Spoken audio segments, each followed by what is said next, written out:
In this video, I will show you how to add money to the PayPal mobile app if you're from Germany, the Netherlands, or most countries from Europe. Because most tutorials online tell you to go to Wallet, then click on your balance, and then here there should be some kind of an add money button, but for many countries in Europe that's not there. So instead what you will need to do is head over to the website of PayPal. Whether you do that on mobile or desktop doesn't matter. And on PayPal, just gonna click on login. And from there, after you have logged in on the website, it may ask you if you want to open the app, just say not now.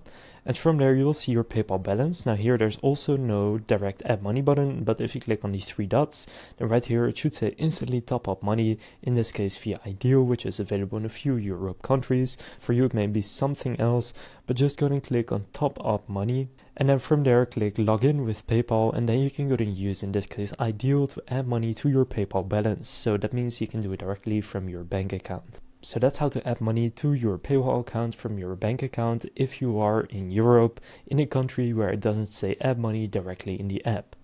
If this video was helpful, please consider leaving a like and subscribing to my channel. With that being said, I will see you in the next video.